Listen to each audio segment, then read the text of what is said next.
দর্শকের শাস্তি, প্রকাশ্যে মৃত্যুদণ্ড, ফদানকে মধ্যযুগীয় বলে স্বরাষ্ট্রমন্ত্রীর মন্তব্য, রাসূল সাল্লাল্লাহু আলাইহি ওয়াসাল্লামের বিচার ব্যবস্থার প্রতি চরম অবমাননা শামিল। বাংলাদেশ জামাত ইসলামীর সেক্রেটারি জেনারেল ও সাবেক এমপি মিয়া গোলাম পরোয়ার 22 মে প্রদত্ত এক বিবৃতিতে বলেন, মাননীয় স্বরাষ্ট্রমন্ত্রী দর্শকের সর্বোচ্চ শাস্তি, প্রকাশ্যে মৃত্যুদণ্ড, ফদানকে মধ্যযুগীয় বলে মূলত তিনি রাসূল সাল্লাল্লাহু আলাইহি ওয়াসাল্লামের বিচার ব্যবস্থাকে অবজ্ঞা করেছেন। দেশের মুসলিম জনগোষ্ঠী মনে করেন স্বরাষ্ট্রমন্ত্রীর এই মন্তব্য রাসূল সাল্লাল্লাহু আলাইহি ওয়াসাল্লামের বিচার ব্যবস্থার প্রতি চরম অবমাননা শামিল।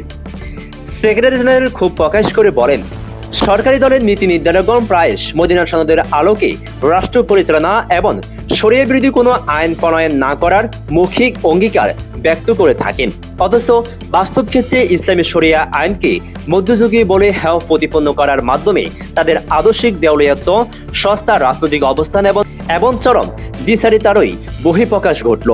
তিনি আরো বলেন, স্বরাষ্ট্রমন্ত্রীর এই অবমাননাকর মন্তব্য দেশের আপামর মুসলিম জনগোষ্ঠীর ধর্মীয় অনুভূতিতে চরম আঘাত এনেছে এবং সামগ্রিকভাবে তাদের ক্ষুব্ধ ও উস্কে দিয়েছে।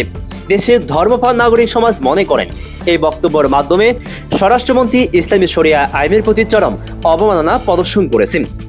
এই অবমাননাকর মন্তব্য প্রত্যাহার করার জন্য বাংলাদেশ জামাত ইসলামীর সেক্রেটারি ও সাবেক এমপি অধ্যাপক মিয়া গোলাম পরোয়ার স্বরাষ্ট্রমন্ত্রীর প্রতি আহ্বান জানিয়েছেন।